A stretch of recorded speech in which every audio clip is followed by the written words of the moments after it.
In the last lecture, we had introduced a concept called the displacement current.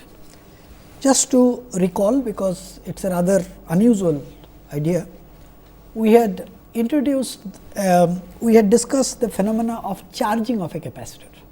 This is, for example, if I have a capacitor and I have a circuit where there is a battery, of course, and a key. Now, when I switch on the key, the charges move to this plate and it will charge this plate as positive, that plate as negative. And there is a current which is flowing through the external wire during the process of charging. So, what we did is to say that since there is a current in the external circuit, the region around this current is a source of magnetic field. So, therefore, this is a region of magnetic field. So, as a result, if I considered a surface which is cutting this wire and find out what is the flux of the magnetic field through that surface, then of course, by the Ampere's law, it turns out that integral of B dot d l must be equal to mu 0 I, where because there is a current which is passing through that. So, therefore, the line integral of the magnetic field in any closed loop will be given by mu 0 times I. However, there is a problem. The problem came up because we had said that this, supposing I consider just a particular loop, and this is the process of charging of current.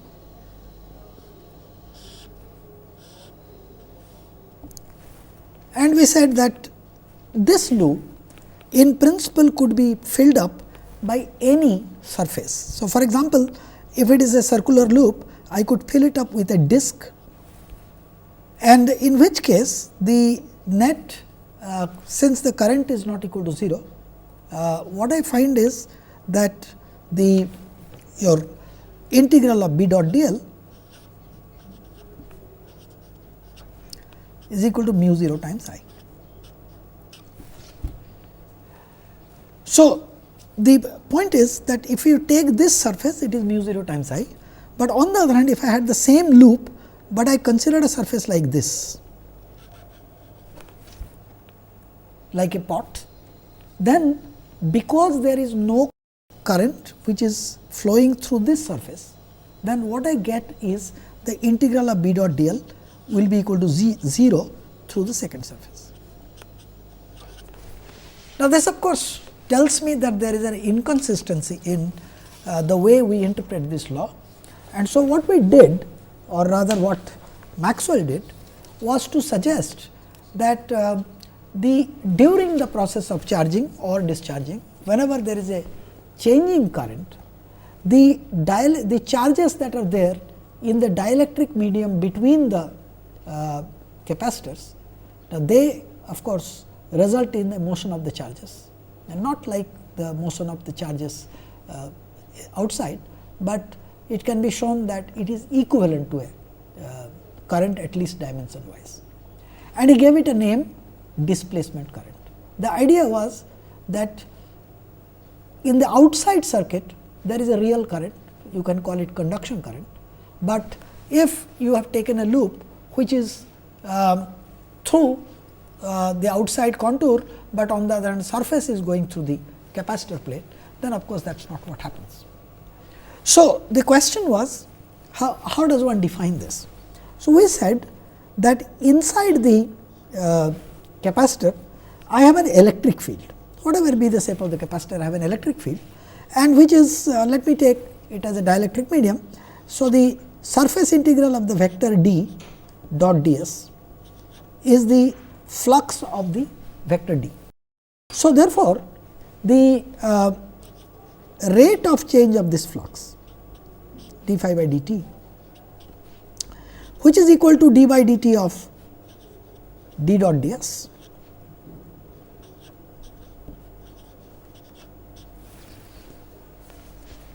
and you remember that since this is d dot d s, by divergence theorem I can write this as del dot of d dq bar, that is over the volume, but del dot of d is nothing but the charge.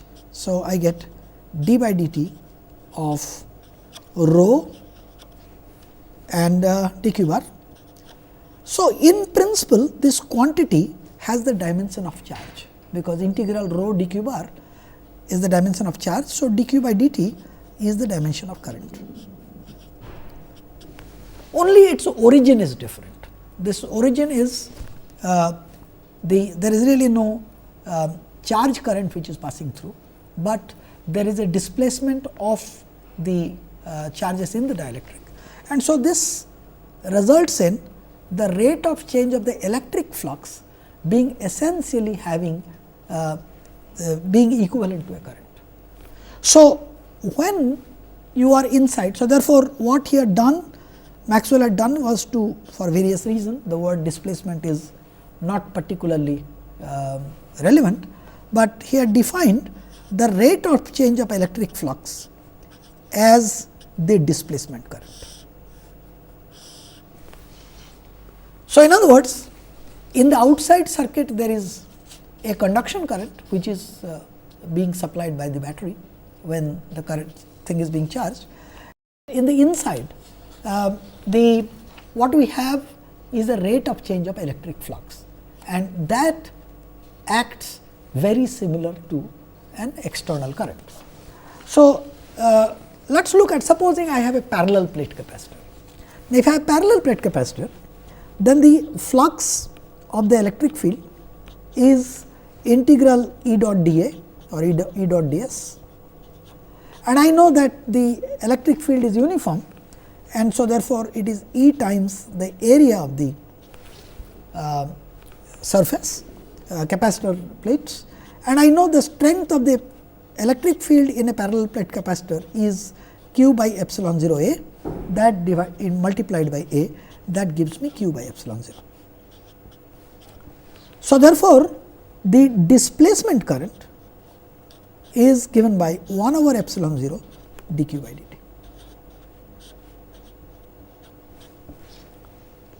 So, this is what actually epsilon 0, beg your pardon, the displacement current is actually d epsilon 0 d phi by dt.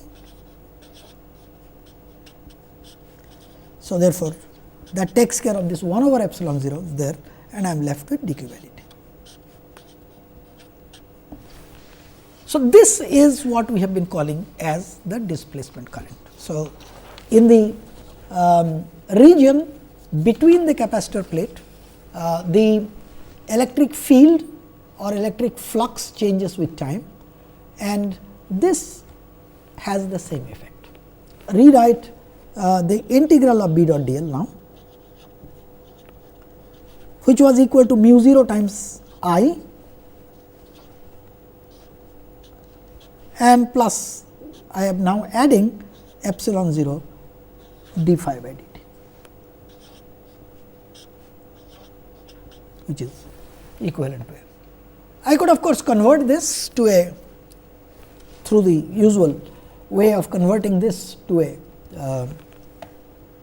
differential form, that is, write B dot dl as equal to del cross B dot ds. So, I get del cross B dot ds,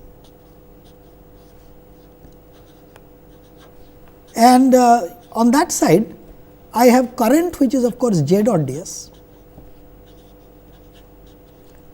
plus epsilon 0, and I have d by dt of flux is electric field dotted with ds. So, you notice what I get is, since this is arbitrary, I can convert this into del cross B equal to mu 0 j plus mu 0 epsilon 0 d E by dt.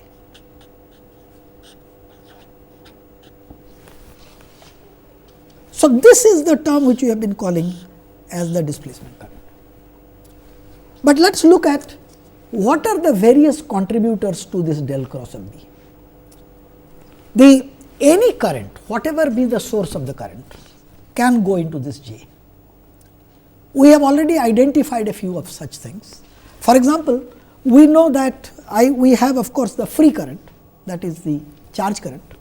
So, then we have also seen that there could be bound currents if I am looking at magnetized material, and we had obtained that bound current is given by del cross of M. The other possibility is that if there is a time variation in the polarization dP by dt, which essentially gives me some sort of a polarization current, if you like. You can check that these have the right dimension. So, therefore, my total current which contributes to the first term in this equation is mu 0 J free, that is the usual charge current, plus magnetizing current del cross M, plus dP by dt, that is which I have called as, and of course, mu 0 epsilon 0 d by dt, which is my displacement current. So, I have all sorts of currents there. So, these three things taken together is what I have been writing as J. So, let us rewrite this in a slightly different fashion. So, we have said that now del cross of B is mu 0 J free plus del cross M, this is the bound current, plus dP by dt plus mu 0 epsilon 0 d by dt. We will write it in a slightly compact fashion.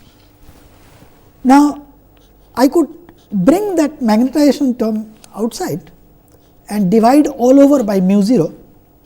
So, I get B by mu 0 is a constant, minus M. So, that takes care of this term as well as that term, is equal to J free, because I have already divided by mu 0. So, there is nothing else, and I am left here with epsilon 0 d by dt plus dP by dt, which gives me J free plus d by dt of epsilon 0 E plus P. You of course recognize that this is nothing but our definition of the vector D. So, this was then this will become J free plus d d by dt.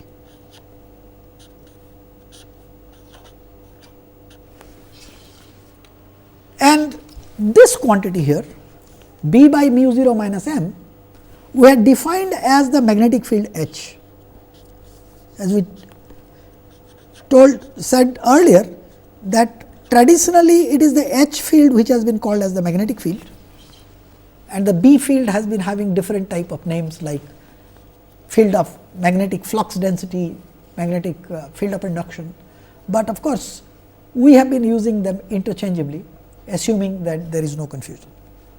So, this equation then has given me del cross of H is equal to J free, which is the form we had before we introduced the displacement field, plus d d by dt. With this, we complete our last of the equations, which is the Ampere's Maxwell's modification to the Ampere's law. This is a good time to collect all the Maxwell's equations together. So, firstly of course, we had del dot of E is given by rho by epsilon 0, del dot of B is equal to 0. These were the two static relationship which I have not have not really changed. Notice that this pair are electrostatics and the magnetostatics, and the sources are the same. No magnetic monopoles, so as a result del dot of B is 0. Electric charges exist, so del dot of E is rho by epsilon 0. Then we had del cross E, which in static case was 0, is now given by Faraday's law as minus dB by dt.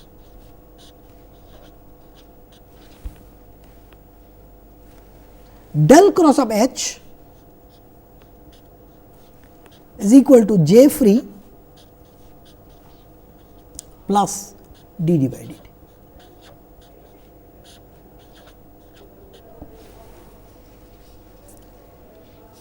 Occasionally, we would also write this equation as the del dot of D is equal to free charges.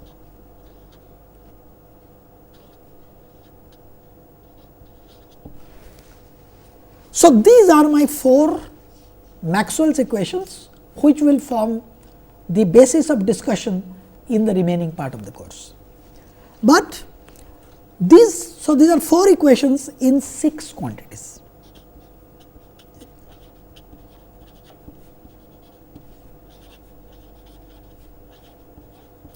The 6 quantities are the 3 components of electric field, namely E x, E y, E z, and B x, B y, B z, the magnetic field.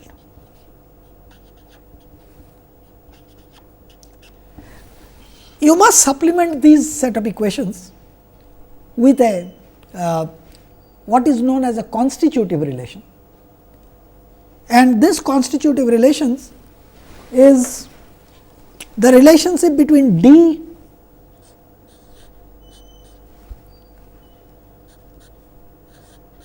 electric field E and the polarization vector P. D is equal to epsilon 0 E plus P, and H, which is given by B by mu 0 minus m. Frequently, for convenience, we will be dealing with what are known as linear materials, and for linear material, linear electric or magnetic material,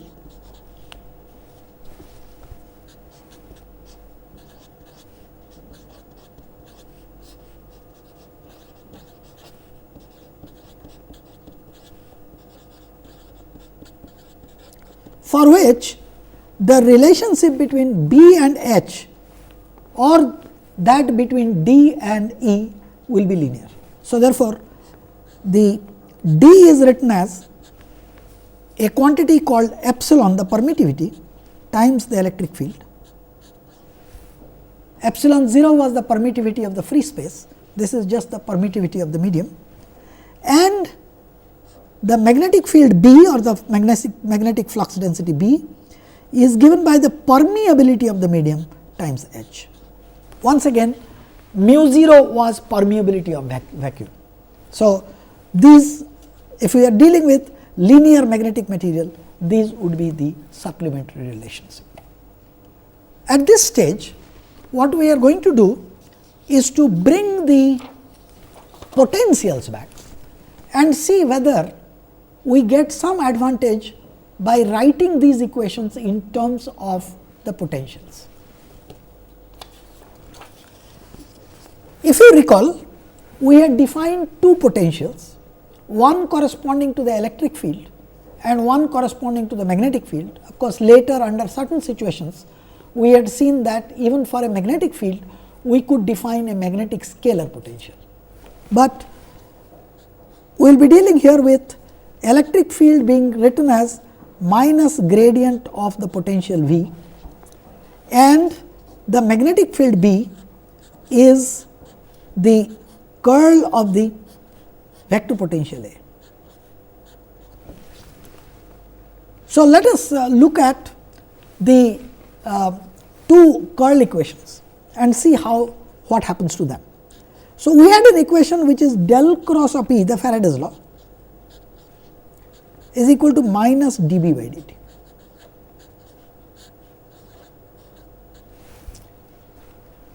So, notice that since B is equal to curl A, I can write this as d by dt of del cross A by taking the terms to the left side and writing. So, this can be del cross E is minus grad V and plus del cross A.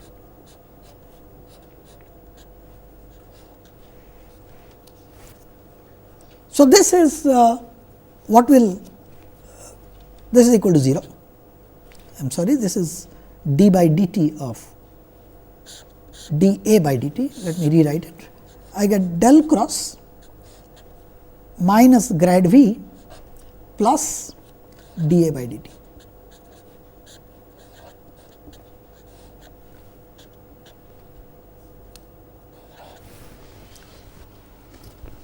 Now, look at this, that if I have del cross, E plus dA by dt equal to 0,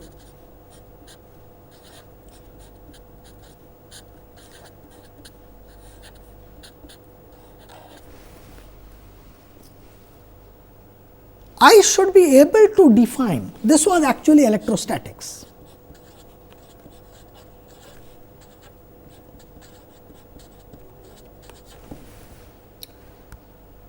Now, if I look at this equation, I find that this is a more proper equation when I am dealing with the time varying phenomena, because this is questionable now. So, therefore, if del cross of E plus dA by dt equal to 0, remember in electrostatics, I had del cross of E equal to 0. That is what gave me the definition that E could be written as minus gradient of E. But now, del cross of E is not equal to 0. So, as a result, it is this quantity which can be expressed as a gradient of a scalar potential. So, therefore, what I do is, instead of this, I define that E is equal to minus, well, E plus dA by dt is minus grad V. So, as a result, E should be written as minus grad V minus dA by dt instead of just minus grad V. So, this is the way we express electric field in terms of a potential V and a vector potential A. Now, if I am in vacuum, I know that del dot of E is equal to rho by epsilon 0. So, del dot of E I will rewrite in terms of the potential. I am trying to express everything in terms of potential now. So, this was Faraday's law and I am now combining it with the Gauss's law of electrostatics. So, del dot of E is the same as minus del square V minus d by dt of del dot of A. So, therefore, I can write this as del square V plus d by dt of del dot of A is equal to minus rho by epsilon 0. So, this is essentially contains the pair of equations, namely the electrostatics Gauss's law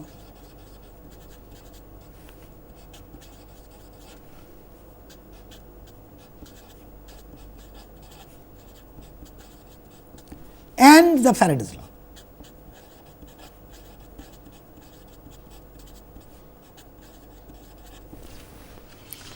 Now, let us repeat that job for the other pair of law that we have. So, this is one equation which we keep aside for future. I have del cross of B, which we discussed just now, is mu 0 j plus the displacement current term mu 0 epsilon 0 dE by dt.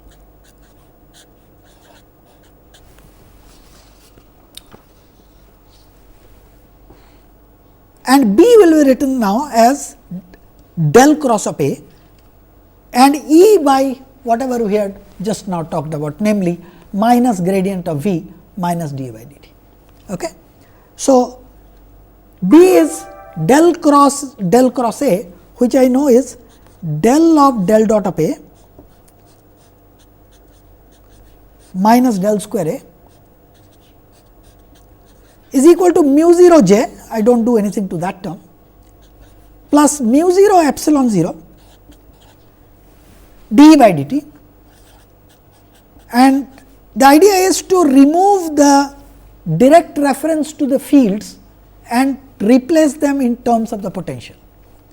So, which is equal to mu 0 j plus mu 0 epsilon 0 d by dt of minus gradient of V minus dA by dt.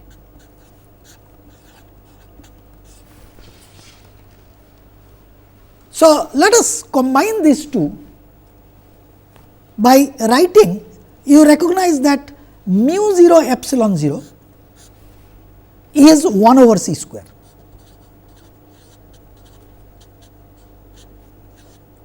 C is the velocity of light in vacuum. So, what I will do is, I will write this equation by first writing a term which will later on we will see that looks like a wave equation form. So, del square A I take to that side, I get del square A minus 1 over c square, that is the mu 0 epsilon 0 dA by dt, d square A by dt square,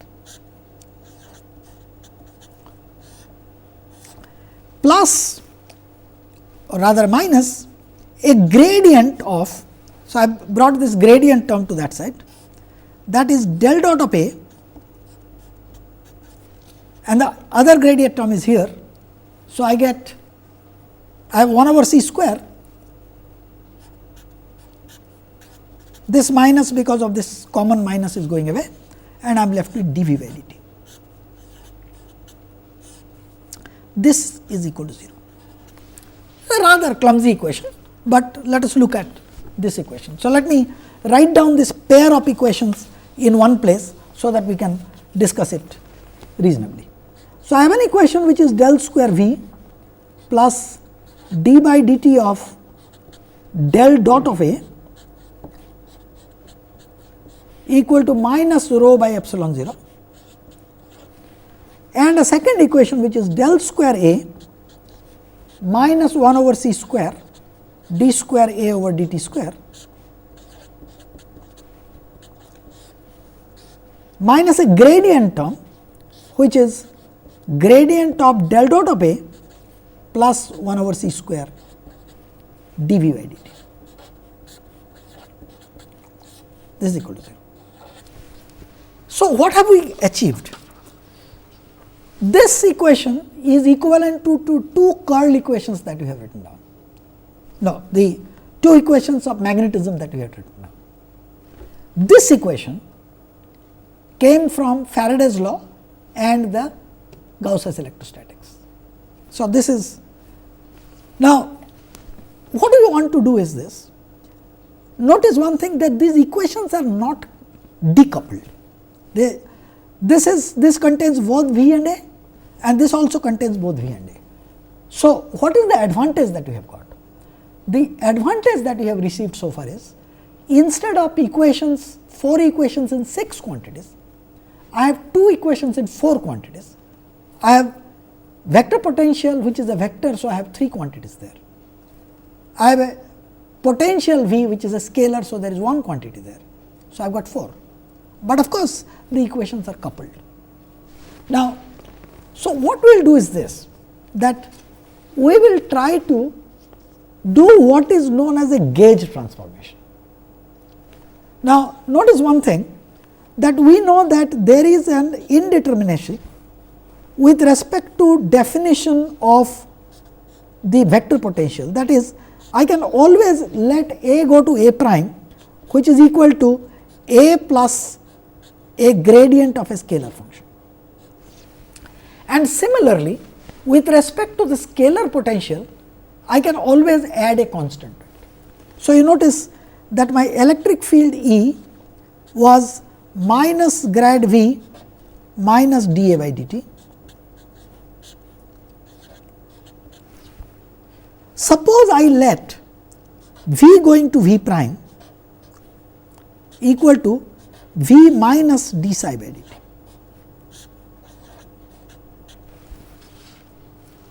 Then, if I put in a condition that del dot of A plus 1 over c square dV by dt equal to 0, suppose this quantity is put to be equal to 0,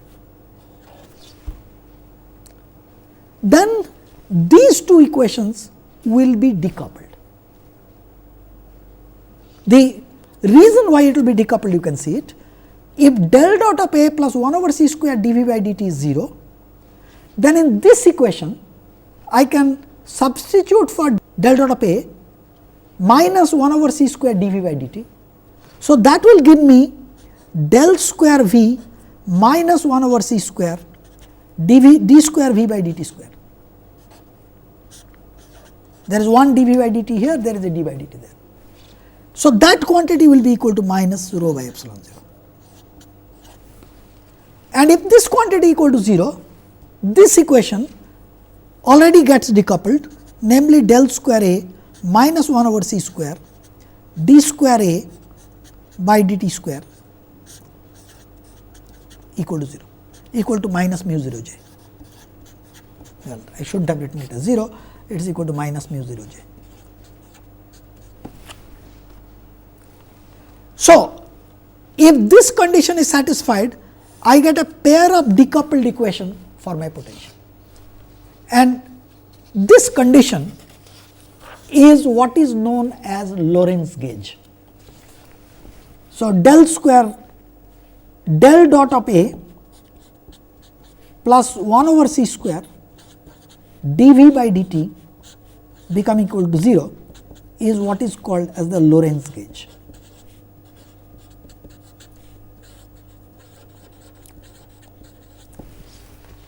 So, in Lorentz gauge my equations for the potentials are decoupled.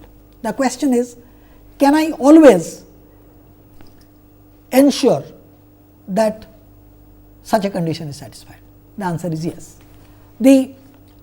Suppose for some reason I have got an A and a V for which this equation is not satisfied. So, let me say del dot of A plus 1 over c square dV by dt, supposing this is equal to some function of position and time, and this is not equal to 0. Now, in this case what I can do is to do a gauge transformation, that is, let A go to A prime, which is equal to A plus grad psi, and let V go to V prime, which is equal to V minus d psi by dt. Now, what you do is now you return back to my original equation, del square A minus 1 over c square etc., and write this equation in this form. So, what I get is del dot of A, which is A prime minus grad psi, plus 1 over c square dV prime by dt plus 1 over c square d square psi over dt square is equal to f of r t, because this quantity, this equation is the same equation as this equation. I have simply said instead of A, I have written in terms of A prime and this. And if I am saying now that my new A prime and V prime should satisfy the Lorentz gauge equation, this simply requires that my psi must satisfy this equation, del square psi minus 1 over c square d square psi by dt square equal to minus f of r t. This is an equation which always has a solution. So, therefore, if to begin with I do not have Lorentz gauge condition satisfied, I can always make a gauge transformation by which I can insist on that. Incidentally, if you recall, we had talked earlier about the Coulomb gauge. Now, what happens in Coulomb gauge is the two equations, there will be two equations still, but the mathematics is a little more complicated. So, I will just leave it for the moment and we will return back to a discussion of the Coulomb gauge later. A rather important theorem which I want to talk about today is what is known as the energy density, to calculate the energy density of the magnetic and the electric field, and talk about a theorem which is known as the Poynting theorem. So, firstly, we all know, let us have a collection of charge, continuous collection of charge. The electric energy is simply given by half of d cube x rho x, this is the charge density, times phi of x. And what we do is this, we write this rho of x as del dot of d. So, this is equal to half of d cube x phi of x del dot of d. Now, what I will do is I will change this equation using the fact that del dot of a scalar phi times vector d can be written as phi times del dot of t, what is what I have here, plus grad phi dotted with d. And this term, when I integrate over the entire volume, since it is a divergence term, I can always convert this into a surface integral, and since the potential and the fields must go to 0 at infinity, so the surface term will drop out. So, I will be left then with a minus half integral d cube x d dot grad phi. Minus grad phi is nothing but the electric field. So, therefore, this is half integral d dot E d cube x. So, therefore, it tells me my volume has an electric energy density which is U, let me call it U electric, that is simply given by d dot E by 2.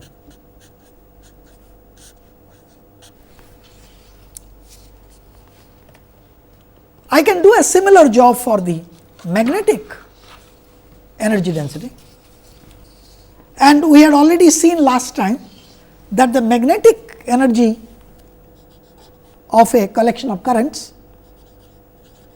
is given by half of volume integral of A dot j.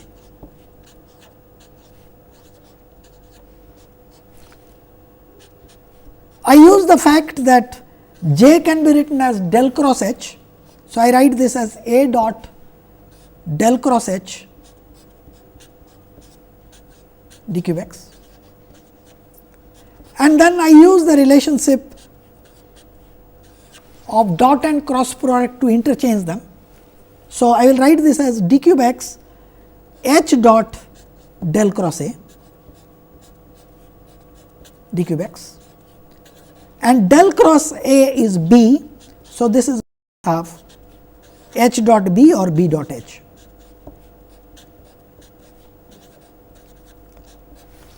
So, there is an energy density due to the magnetic field which is simply given by B dot h by 2.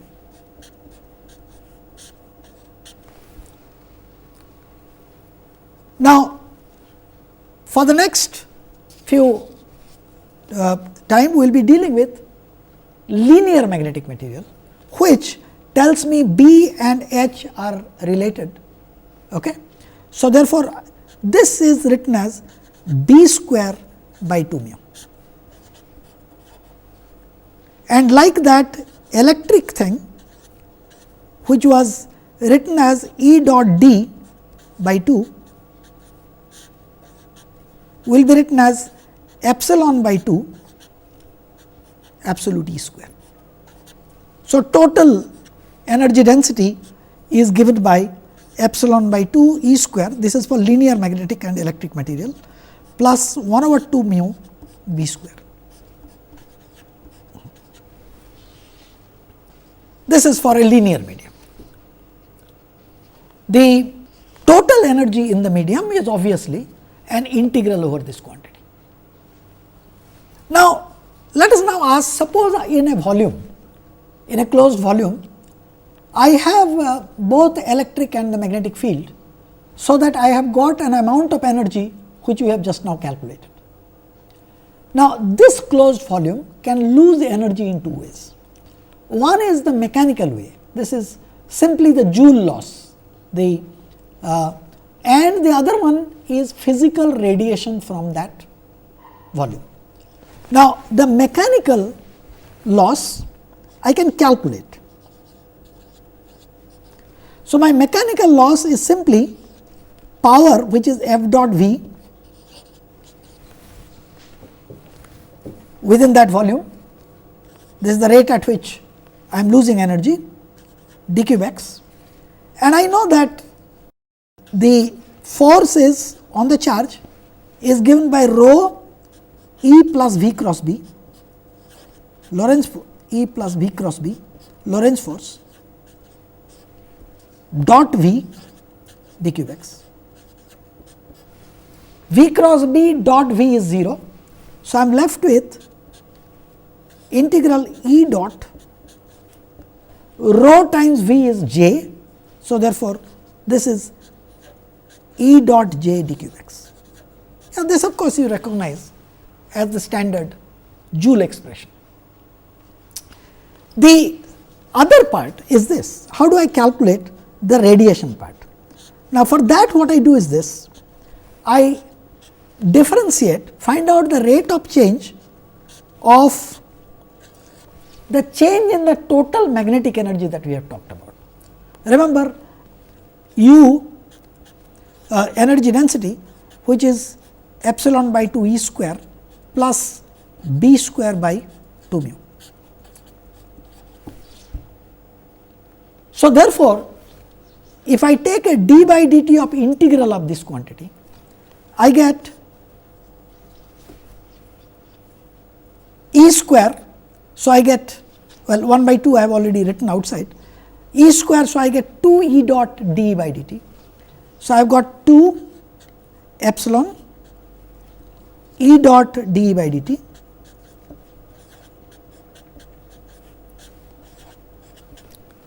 plus I have got 2 by mu B dot dB by dt. This is integrated over the whole volume, is the rate of change of energy in that volume. Now, what I will now do is this, remember that I have two equations, dB by dt I will replace from Faraday's law, that is minus del cross E, and dE by dt I will replace from the Ampere Maxwell's law. So, let us do that. That is, so half and 2 will go away, I will be left with epsilon E dotted with 1 over epsilon del cross H minus 1 over epsilon J. This is because of my displacement term. I had del cross H equal to J plus epsilon d by dt. So, therefore, d by dt is given by this plus 2 by mu. I will write this as mu h and the dB by dt term as minus del cross E, and of course, d cube x will be there. So, notice I have got two expressions which are del cross term, epsilon will go away. So, I will be left with E dot del cross H minus H dot del cross E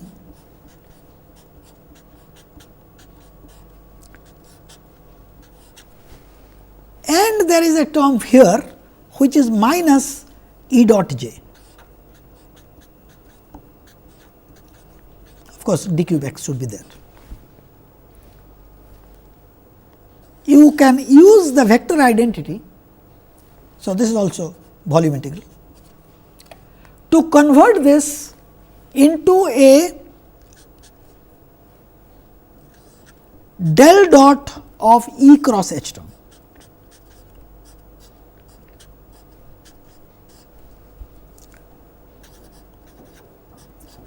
And of course, minus, actually it is minus E dot j d cube x.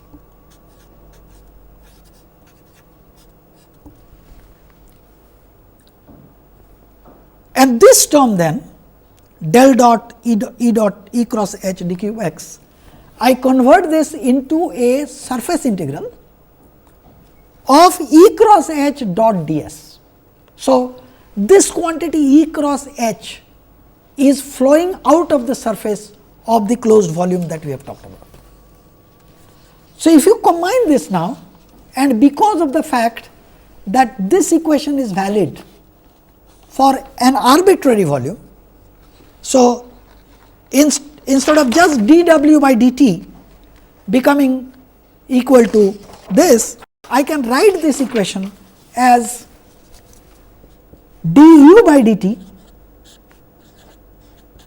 plus del dot s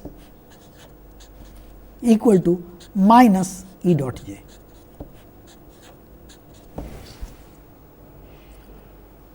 This we had seen is nothing but the loss of mechanical power because of Joule heat and things like that. So, therefore, this del dot of s represents the physical movement of energy across the surface of the closed volume that we are talking about. The S is given a name, S is equal to E cross H. This is known as a Poynting vector.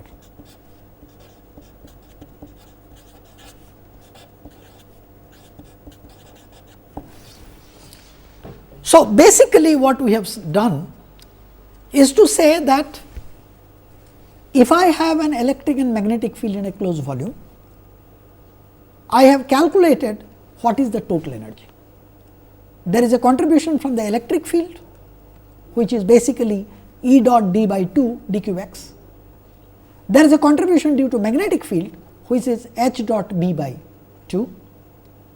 We considered a linear medium for convenience and found out that the rate of change of the total energy has two parts. One, a part due to Joule heating, which is basically the Lorentz forces which are acting on the charges, they are doing some work. So, certain amount of energy is getting lost, and the physical transfer of power through the surface of the volume, and that is what is known. This statement is what is known as the Poynting theorem. It is possible to obtain a similar relationship on the momentum of the field. As we know that with an electromagnetic field, we not only associate an energy, but we can also associate momentum. And just as we had seen that there are two parts to the total energy, one mechanical energy transport and another radiative transport. The radiative transport is what we called as the Poynting vector transport. We will see that a similar relationship is applicable for the case of momentum associated with electromagnetic field as well. So, in the next lecture, we will be talking about that, and we will be returning back briefly to discuss the Coulomb gauge and what is its influence on the potential formulation of the Maxwell's equations that we did today.